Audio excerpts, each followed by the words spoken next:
আরে মিয়া, আল্লাহ নবী বানাবার মতো একটা ধনী মানুষ পাইলো না, তোমার মতো এতিম গরিব মানুষই আল্লাহ নবী বানাইলো কেন? বাপ নাই, মা নাই, গরিব, তোমারে কেন আল্লাহ নবী বানাইলো? বিশ্বাস করি না, নওজুবিল্লাহ। 3টা দিন না খাইয়া দুয়ারে দুয়ারে ঘুরেছেন। তারপরে যখন দেখলেন যে না, এরা ঈমান আনবে না, তখন তিনি নেতাদের বললেন, আচ্ছা তোমরা তো কেউ আমার কথা শুনলে না, আমি মক্কায় চলে যাই। একটা অনুরোধ করি, আমি যে তায়েফে আসছিলাম এই কথাটা তোমরা মক্কায় পৌঁছায় দিও না, তাহলে ওরা আমার বিরুদ্ধে শত্রুতা আরো তীব্রতর হবে, এই কথাটা কইও না। ওরা ওখানে তো খবর পৌঁছাইলই, আর রাসূল যে পথে যাবেন সেই পথে যুবকদেরকে দাঁড় করাই দিল পাথর নিয়ে।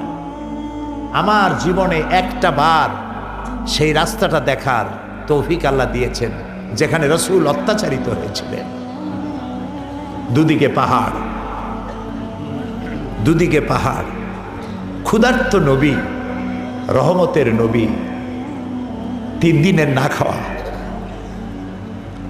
যাইদ সাথে, রাসূলুল্লাহ যাচ্ছেন, যুবকেরা পাথর মারা শুরু করে দিয়েছে। ইট গায়ে মারলে, মাটি গায়ে মারলে তার এক রকমের ব্যথা, আর পাথর মারলে ব্যথাটা কি হয়? শরীর কাটতেছে, রক্ত ঝরতেছে। রাসূলুল্লাহ পড়ে গেলেন, যুবকেরা এসে জোর করে ধাক্কা মেরে জবরদস্তি করে হাঁটালো, আর পাথর মারলো, আবারও পড়ে গেলেন। আমি সেই 2 জায়গা দেখেছি, যে 2 জায়গায় বেহুশ হয়ে পড়েছিলেন। আবার জোর করে দাঁড় করে আবারও ধাক্কা মেরে হাঁটাচ্ছে। আল্লাহর ফেরেশতারা কাঁদতেছে রাসূলুল্লাহর অবস্থা দেখে।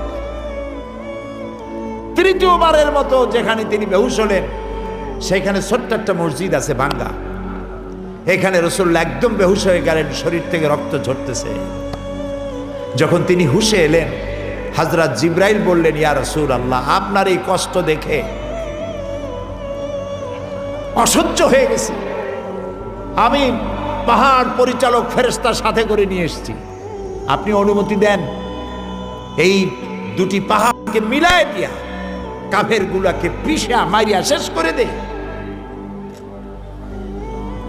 আল্লাহর নবী বলেন, জিবরাইল, আমি যদি হুকুম করি আর আমার হুকুম মতো পাহাড় চাপা দিয়া সবগুলি তাইফের মানুষগুলি যদি সব মেরে ফেলে দাও, একটা কাফেরও যদি বেঁচে না থাকে, তাহলে আমি কার কানে পৌঁছাবো? লা ইলাহা ইল্লাল্লাহু মুহাম্মাদুর রাসূলুল্লাহ।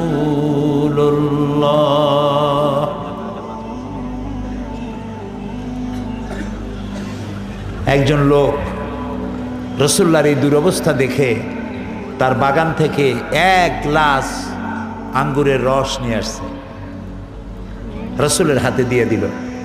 নবী করিম সাল্লাল্লাহু আলাইহি ওয়াসাল্লাম আঙ্গুরের গ্লাসটা হাতে নিয়ে বললেন, তোমার নাম আত্তাস? লোকটি বলল, আমার নাম আত্তাস। তোমার বাড়ি ইউনূস আলাইহিস সালামের গ্রামে, সেই এলাকায়? তিনি বললেন, হ্যাঁ। কিন্তু আপনি জানলেন কি করে আমার নাম আত্তাস এবং আমার বাড়ি ইউনূস আলাইহিস সালামের এলাকায়? রাসূলুল্লাহ বললেন, হযরত ইউনূস নবী, আমিও নবী, এক নবীর খবর আর এক নবীর কাছে থাকে। 1 গ্লাস শরবত খেয়ে রাসূলুল্লাহ হাত উত্তোলন করলেন আল্লাহর দরবারে।